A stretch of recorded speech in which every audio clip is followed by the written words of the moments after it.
What's up, guys? You are watching Fight Feed, and today I will be going through all of my picks for the upcoming UFC 314 pay-per-view card.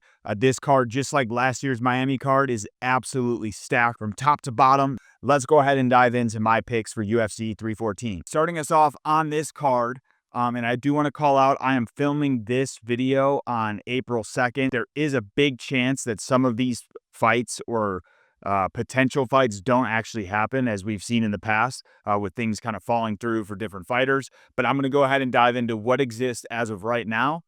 First fight on the card, we have Nora Cornolle versus Hailey Cowan. So Nora Cornolle, some key points that I gathered on her. Very well-rounded fighter, and she has experience in both striking and grappling, and has shown resilience in the different fights that she's been in. And so I think that resilience could be helpful for her in this case. In addition to that, just some strengths that I've outlined for her. She has a very good striking volume, decent grappling and cardio. So I think she has kind of every tool in the bag to get from start to finish in the fight. Now, Hailey Cowan, on the other hand, some key points on her. She's primarily a striker, but she definitely has a very strong wrestling background. And that strong wrestling and her ability to push the pace throughout the fight, I think, is going to be her biggest strength. And honestly, as I lead into what my prediction is, I feel Cowan's wrestling and her grappling ability is just much better than that of Cornolle. And so I think that with that, Hailey Cowan's going to be able to get either a unanimous decision or perhaps even a finish on the ground. But definitely think that Cowan's going to have the edge, just given her striking and strong wrestling background over that of Nora Cornolle. Fight number 2 on the card, we got Tresean Gore versus Marco Tulio. Tresean Gore, he's actually one of my favorites from the Ultimate Fighter season that he was on. Definitely has a chip on his shoulder, has the ability to really put anybody out on the feet. Very strong striker in that regard. Another thing that Tresean has that I feel like not a lot of people have is I feel like he comes from the mud. He's got that chip on his shoulder. So I feel like he has that tenacity and intensity to him. Watching that Ultimate Fighter season, kind of seeing his background and what he's gone through, I feel like he is a really solid fighter. I've unfortunately felt pretty bad seeing, when he's gotten into the UFC, he's had a couple losses. But with that, he's definitely a very dangerous fighter in that he's got very strong strikes and a very, very powerful right hand. In addition to that, he's a very strong grappler too. So he's been able to actually get a couple finishes in the UFC. Like, I think one of his finishes, he actually got against the cage in a standing guillotine. So he has threats kind of everywhere, even outside of the striking. That definitely very athletic and also aggressive, especially once he's hurt his opponent and looks to finish the fight. On the other hand, you have Marco Tulio. I had some notes here. He's a versatile fighter. He can mix striking and grappling very well. He's 13-1, so he's got a decent win streak, actually, and more than decent. I mean, he's actually on a 9-fight win streak. Now, not all 9 of those fights are in the UFC, but he definitely has some success in the UFC, but then also prior to the UFC. I think that a big strength for Marco in this fight is he has, if you go back and watch some of his fights, he's shown that ability to adapt throughout the fight and make changes or adjustments, which is not something that a lot of fighters are able to actually do. And so that is a big plus in that regard. And then I also think, just looking at his strengths, like I said, in addition to his adaptability, he has high fight IQ, which I think ties into adaptability, but he has well-rounded skills and an ability to mix in strikes with grappling. With that, I'm feeling that although I have a soft spot in my heart really for Tresean Gore and all he's been through, I feel like in this matchup, I'm leaning heavily towards Tulio off the fact that, he's got momentum with a 9-fight win streak. He's also had some recent success. They both have. I think they're both coming off wins in the UFC. But the biggest thing that is pushing me towards Tulio as well is that he trains out of shoot to box. And so I think him training out of shoot to box, having access to other bodies and also very skilled fighters in that of Charles Oliveira or Even Ian Gary, I think, trains there now. I think that those things are really going to be big factors in his success of this fight. He also has some more experience, but I guess when we look at the two of them, they're neck and neck everywhere, right? They're both 30 years old, both fighting at 185 pounds, 6 feet tall, and the reach advantage is basically negligent because Tresean Gore's only got half an inch reach advantage in this case. So I feel that Tulio, just based off of kind of if you're looking on paper, all the different things or all the boxes they check, Tulio's had more success with a better record. And I also just think that him having that shoot to box and all of the great minds that are out of that gym, I feel like that's going to play in favor of Tulio. So I feel Tulio will actually win this fight. That said, I am rooting for Tresean Gore, so Tresean, prove me wrong. Next fight on the card, we have Sue Mudaerji, Sue Mudaerji. I don't know if I'm saying that right, versus Mitch Raposo. Okay, Sue Mudaerji, some key points on him. Taking a look at, the tail of the tape, he's 29 years old with 5'7", so he's not super big, but in the 125-pound division, that actually is, considered a bit of a taller frame or longer frame in that division with a 72-inch reach advantage. So he actually has a pretty high ape index, I think of like 4 right there. Because, 72 inches is 6 feet tall. Yeah, it's a pretty extensive reach advantage there over that of Mitch Raposo. Some key points on him is that Mudaerji is a very dynamic striker. He has good movement and range control, knockout power, and is very effective on the feet with striking. I think that the biggest strengths he has are his striking versatility and his speed and knockout power, which is not always, speed is always kind of part of flyweight, but not that knockout power aspect. So I think that that's really going to play into his favor here. Now, Mitch Raposo, on the other hand, he's a grappler with strong submission skills and wrestling, and so he's going to be aiming to take this fight to the ground, and I would say this fight is your typical striker versus grappler. And with that, I think Raposo's, like I said, his strong cardio, his submissions, he's going to be looking to take this fight to the ground and hopefully try to get Sue Mudaerji in some type of submission and look for the win that way. Now, in my prediction, I feel Sue Mudaerji is going to get the win. Like I said, his striking and his ability to put combinations together, having a versatile striking background, he's going to be able to, I think, either hurt Raposo on the feet and win on points, or potentially land that KO shot that puts him out early and gets him the win. So I'm going Sue Mudaerji in this one. Next fight on the card, we've got Sedriques Dumas versus Michal Oleksiejczuk. Okay, so Sedriques Dumas, he's a promising prospect in the 185-pound division, a decent size, 6'2", with a pretty long reach advantage there as well, 79 inches to Oleksiejczuk's 74 inches. And I think the thing that has been good for Sedriques Dumas is he has shown a bit of versatility in both his ability to strike and grapple. And definitely, I think he has that kill switch. When he hurts somebody, he's going to go for the win. So that's definitely going to play in his advantage here. Strengths that I've outlined, obviously grappling, submissions, aggression.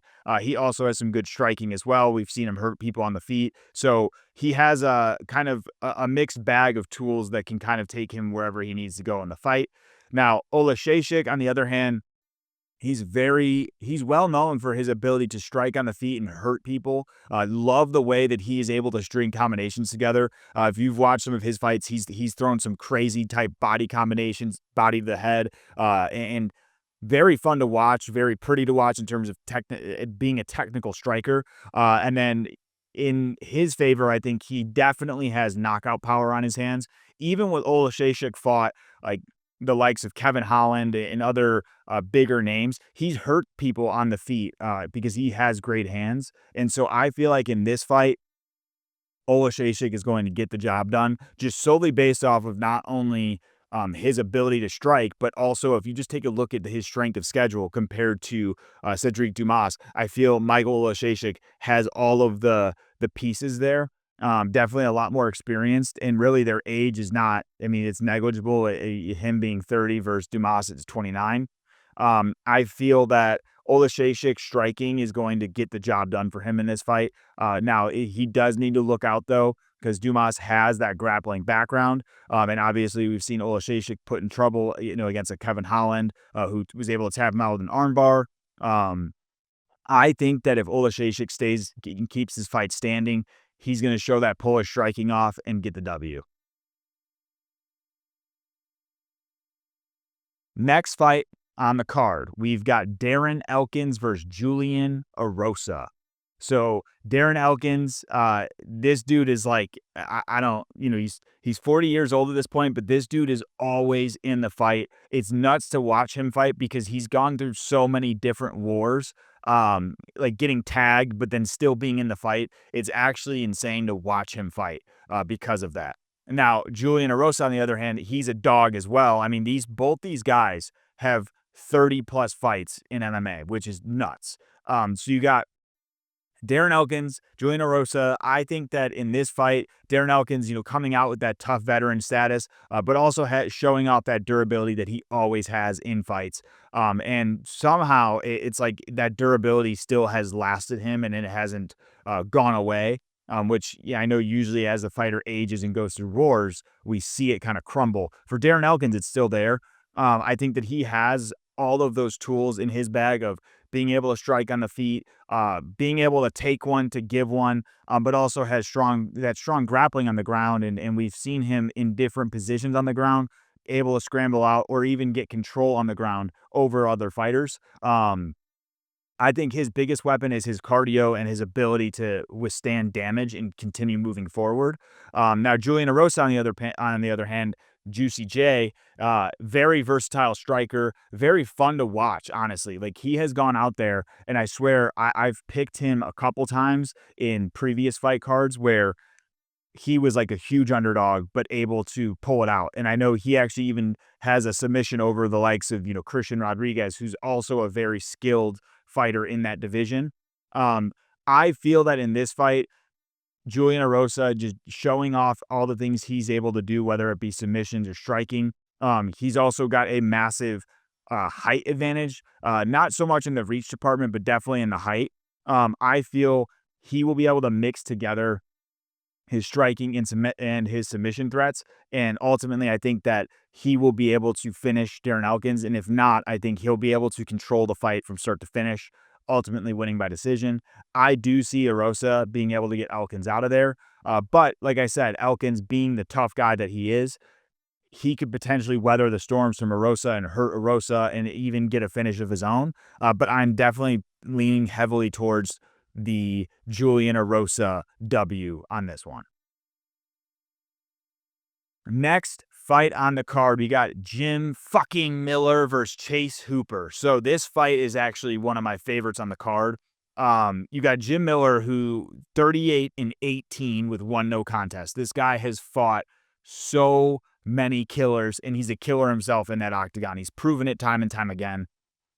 I do think that he's getting to that point, though, where Jim Miller, being 41 years old, fighting a, young whippersnapper in Chase Hooper, who's only 25, has tons of experience at this point. Chase Hooper was in the UFC at age 20, which is crazy.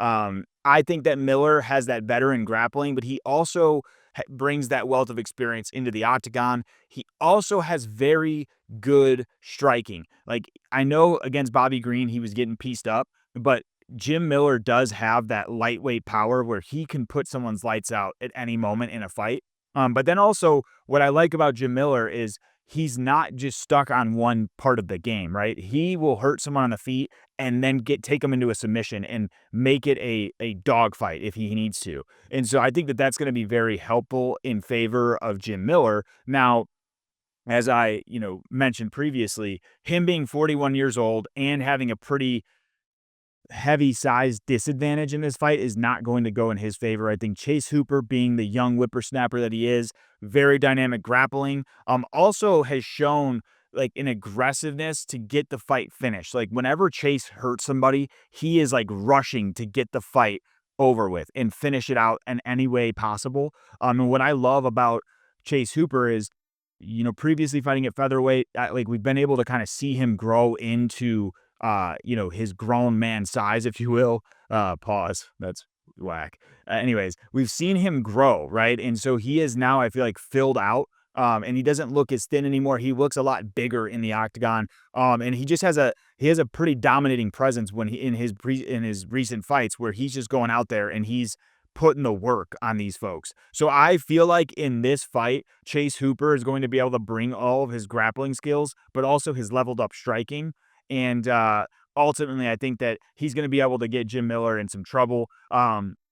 Jim Miller, being the fighter that he is, I feel will be able to potentially weather the storms, but I feel Chase Hooper will probably be dominating in this fight from start to finish, ultimately getting the W here. But like I said, Jim fucking Miller, A10, this guy is he's a class act in the sport, and one of the best to ever do it. So, you never know with Jim Miller where it's going to go, but I feel like Chase Hooper is going to get this one. Next fight on the card, we got Xiaonan versus Virna Jandiroba. This fight's an interesting one because, it's a hard fight to pick. Taking a look at some key points I have on Xiaonan is very skilled striker with a Muay Thai background. She's also shown not only, having that ability to throw a ton of volume strikes with accuracy, she's super powerful for this division. I mean, knocked out Jessica Andrade, which I know that Jessica Andrade, I think she had dropped down a weight class for that because it was she's a 125er and went down to 115. But Yan Xiaonan knocked her out cold. And so I think that not only that, I was at UFC 300. Yan Xiaonan, in my opinion, and I know I want to just call this out because the Max Holloway Gaethje fight happened right before Xiaonan and Zhang Weili, and there was a bit of an adrenaline dump. Now, with that, I feel watching that fight, Xiaonan dropped Weili multiple times. And I mean, Weili has proven to be able to kind of recover, but I mean, she's been KO'd before. But Xiaonan's got power in her hands. And that is what I think she brings to the table that's a bit of an ace in her favor, having that striking, the footwork, and her ability to control distance. I think also training under the likes of the great Uriah Faber. She's no slouch on the ground either. Now, Zhang Weili was able to really control things on the ground against her and also almost tapped her out. But Virna Jandiroba, on the other hand, being a very strong grappler with a very strong submission game, I think that she's going to be looking to get the fights to the ground as she always does. And, she's had some good finishes in previous fights. She's 21-3 too. So she's got a great record. I do think that in this fight, though, Yan Xiaonan kind of has all the cards in her favor. She has obviously the training partners and coaches who can help her through those grappling situations. But I also think she's got that one hit Aquita that could put Jandiroba out. So I think that when you kind of consider all of those things, Yan Xiaonan has to be the pick for me, and I feel she'll be able to get the job done. If she doesn't get a finish, I think she will hurt Jandiroba and have her second guessing those takedowns, ultimately probably being able to just coast to a decision at that point. But I definitely think if Xiaonan hits and tags Jandiroba early on in the fight, she could get the finish pretty early. Next fight on the card, we got Dan Ige, 50K Ige versus Sean Woodson. This is a great matchup too. It's a very tough one to decide on, but I'll dive into Dan Ige and some of the key points. Obviously, Dan Ige is a tough fighter.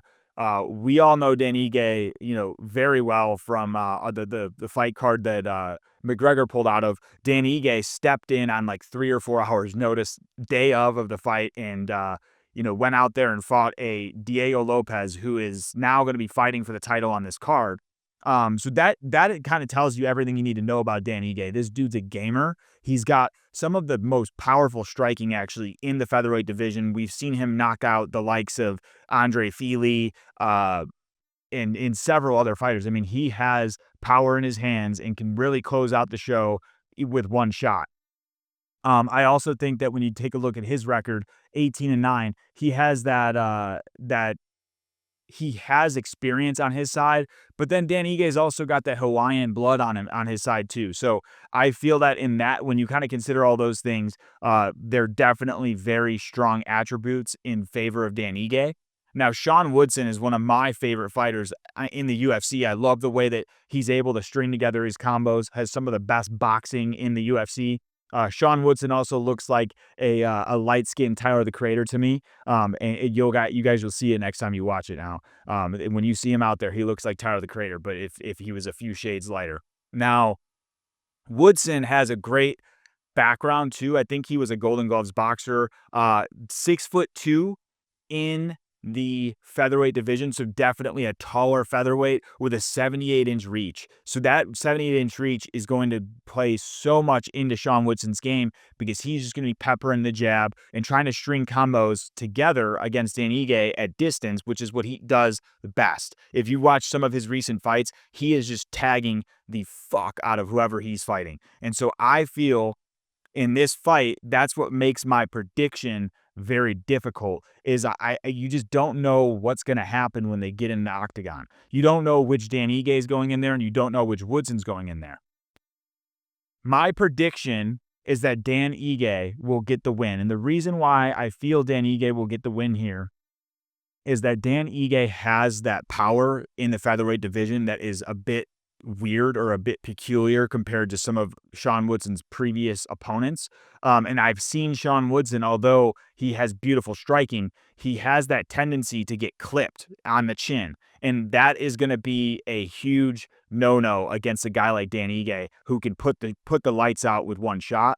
So I feel that in this fight, Dan Ige is going to go out there and do what he does. And if Sean Woodson isn't perfect for 15 minutes, he could get clipped and dropped badly by Dan Ige or put out on the feet. And so that is where I think that, taking a look at Dan Ige's background, his experience, all of the traits that play in his favor, I feel like he'll be able to either hurt Woodson and have him second guessing in those combinations, but also potentially could put him out on the feet.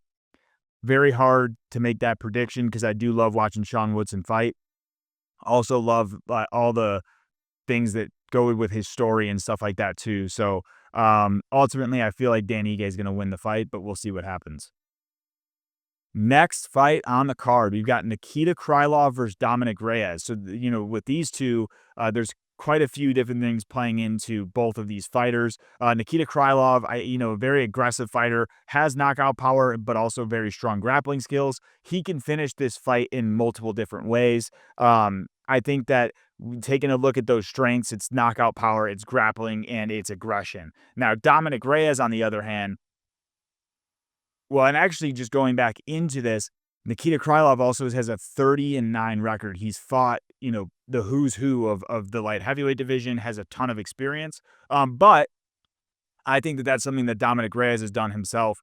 Dominick Reyes, as we know, fought John Jones, and what a lot of people feel he won that fight, and that is a huge feather in his cap. Now, he's had some skids where, things didn't go his way, but I feel like he's built up a ton of experience in a short period of time fighting the who's who of the light heavyweight division.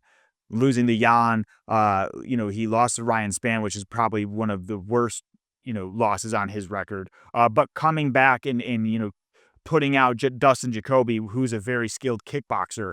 And then, he got in there and he dusted up Anthony Smith too. So I just think that Dominick Reyes is likely to get the win in this fight. And I think it's just based off of, he has very powerful striking. He has that ability to once he sees blood in the water, he gets his opponents out of there if he has to.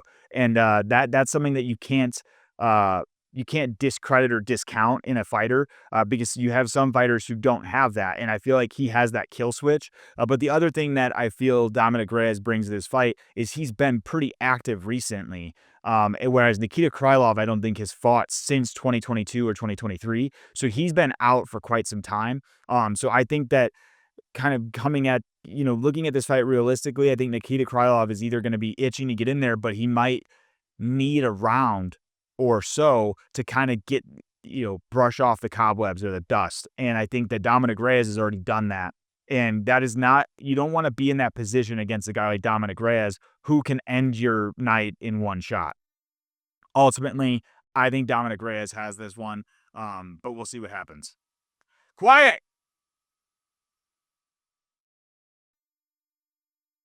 Next fight on the card, and this is a very highly touted matchup. We got Yair Rodriguez versus Patricio Pitbull. So, in this fight, this is a tough fight because I have been this person who's like, every time someone from a different organization's come over, I always am like highly touting UFC talent over those, right? And so one case in point is Michael Chandler versus Dan Hooker. Thinking Dan Hooker is going to beat the brakes off Michael Chandler, and look what happened. Now, but in this fight, I think there's a lot more at play. You have Yair Rodriguez, who has some of the best striking and most, explosive, elusive, any adjective you can think of in terms of striking. He has it. Very fun to watch, and it has such technical striking as well. I think his creativity in striking is his best, asset. For instance, like Yair Rodriguez, everybody knows he did that, that it was like he like bent down and threw an elbow up to knock out the Korean Zombie. That was a beautiful one. But if you watch all his highlights, Yair Rodriguez did some shit that I thought was the coolest thing ever. Someone he had knocked down was, laying on their back and, kind of looking to put him in, put him in guard, right? Instead of Yair jumping, right on top of him, he did a front flip, like axe kick that landed right on the sternum, which to me, that's the creativity there that you're not seeing in other fighters. And like, even me, I'm not a fighter myself, but watching fights, I will see fighters get down on the ground and like they have a perfect position to throw elbows or knees to the body that they don't throw. And obviously, me not being a fighter, I think I have an ability to maybe be on the outside and like see something like that. Whereas a fighter might be like, dude, if you were in there, you'll understand why. But I also think that there's moments where fighters don't see those those positions because they're taught a certain way, technically to be in half guard or in side control. Whereas I think that Yair Rodriguez has that aspect of creativity that you don't see in a lot of fighters. And so I feel like him having that very fast striking, powerful striking. I mean, he's put out Josh Emmett, which Josh Emmett before Jeremy Stephens. I mean, who's really knocked Josh Emmett out outside of Jeremy Stephens and Yair Rodriguez? I mean, Josh Emmett went 5 rounds with Ilia Topuria. So that tells you all you need to know about his durability and, ability to take a shot. Now, with that, Patricio Pitbull has a wealth of experience being 37 years old. He's 36-7. I know that he hasn't fought in the UFC, but he did beat Michael Chandler in Bellator. He's beat the who's who of the Bellator division that he was in. And so I think him having that seasoned veteran status, he has an extensive history of success in Bellator, very well-rounded skills and experience, also high fight IQ.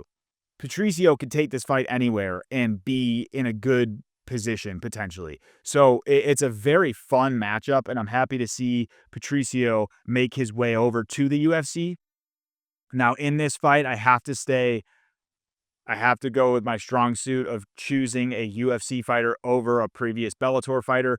And the reason why is that, like I said, Yair has a creativity that is not going to be easily attainable, especially from a training perspective, but also being that Yair has not only a 5-inch height advantage, he has a 6-inch reach advantage, and he's 5 years younger at 32. Yair is like in his prime. Patricio's, he is aging out of the prime, being a featherweight at 37 years old. Ultimately, I just feel that Yair is going to be the more dynamic striker in this case, and I think he can find a finish pretty much any way he wants. And if not, I think he coasts to a decision, hurting Patricio on the feet and kind of doing whatever he needs to get the win. Next fight on the card, we got Bryce Mitchell versus Gene Silva. Now, this fight is like probably, it's honestly crazy that you have this fight with all the other fights that still remain. This has now become a very highly touted matchup on the card. I'm very excited for it. When you look at the tail of the tape here, both guys have pretty similar experience. Although I will say, if you look at their records, I think Bryce has fought the better fighters than Gene Silva has. Now, Gene Silva's a dog, though. So just breaking it down, I'll go through Bryce Mitchell. Key points, obviously, a very strong grappler with strong submission ability. He's like one of the only fighters in the UFC to have a twister submission. And he actually had a really funny promo after that. He said, "Coach said, cook him to the bone, so I cook him to the bone." But he's got grappling, he's got submissions, and he has like an unorthodox striking style. So with that unorthodox striking, we've actually seen Bryce have success. Like when he was fighting Ilya, he actually tagged Ilya a couple times. He didn't hurt him, but he was able to land on him. And I think that Bryce having that ability is maybe enough to keep Gene Silva at bay. The thing is, though, when you look at a guy like Gene Silva, he, his last fight versus Melsick, he has this ability to kind of lull you in and think that, I'm just here for fun, and then he can throw that kill shot that puts you out cold. And so I think what worries me about Bryce in this matchup is that he's been KO'd very badly, especially not too long ago by Josh Emmett. Now, with that, looking at Silva having that well-rounded aspects of his game, good striking and good grappling skills. He has an ability to fight off takedowns if he needs to, but he also has versatility in the striking and power in the striking. And as we know, he has a kill switch. This guy is out for blood. He's already before the fight saying, fuck Bryce Mitchell. We know how he feels. We know he's going in there with some fire, also going in there with a lot of momentum as well. That said, I do think that in this fight, Bryce Mitchell has a very high potential of winning, and based off of his ability to grapple and overpower his opponents once he gets them to the ground. I think Bryce, if he's able to get Gene to the ground, that it's going to be a very long night for Gene Silva. Now, I will say, in this prediction, I'm a bit worried because I feel like although Bryce has the upper hand from a grappling perspective, it's not going to be easy to get Gene Silva down, I don't think. And I think Gene Silva is going to make it a dogfight for as long as they're in there. So I could be dead wrong in this pick. I'll be interested to see what other creators say, but I think that Bryce Mitchell, just kind of, seeing how they've been interacting, I think he's got a fire under him and he wants to get in there and prove something. Now, that said, it could go left for him if he's trying to prove something by standing with this guy. Bryce has to use his bread and butter, get him to the ground, and overpower him with grappling, but also get him down on the ground and maybe land some of those ground and pound shots. I think that if Bryce sticks to his bread and butter here, he has the grappling skills to get the victory. And I think that if he stands too long with Gene Silva, he will get caught and put out cold. Next fight on the card, we got Iron Mike Chandler versus Paddy Pimblett. This is a fantastic fight. I mean, the matchup here is just, what more could you ask for as a fan of UFC or MMA? Key points, we got Chandler, powerful wrestler that he never uses, right? That is one thing I love about Chandler. All these people want to slander this guy. This dude was like a Division I wrestler.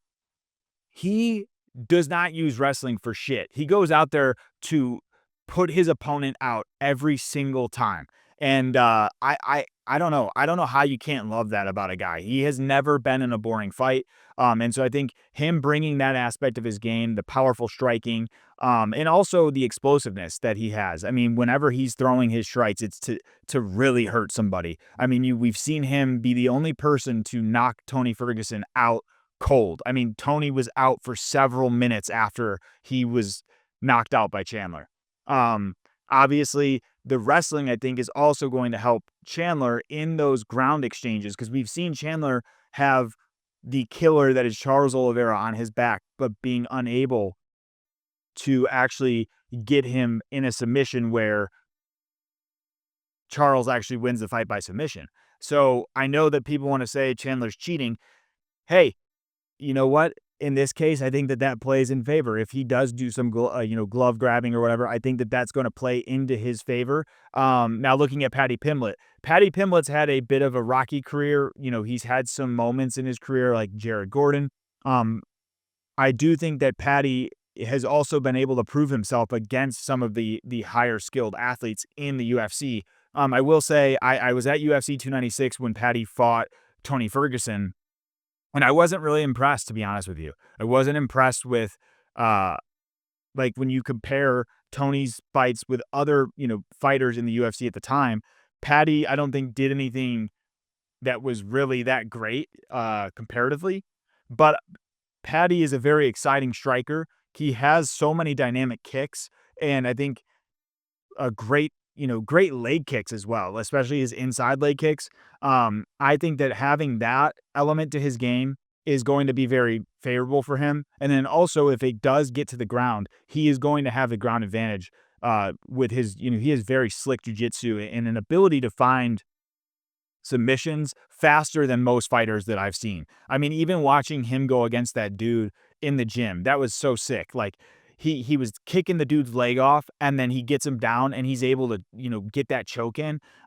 Paddy's got that killer in him too. So I feel like this fight, it's such a toss-up, honestly, because we just don't know what's going to happen. But if I'm the bet, and I think that Michael Chandler will potentially get the win here, and my prediction is Michael Chandler, and mainly because I just feel like Paddy has shown in striking that his defense, especially to, some of those headshots, is not that great. And you cannot have your chin in the air against a guy like Iron Mike Chandler. He will find that chin. And I think if he lands flush, he will hurt Paddy badly.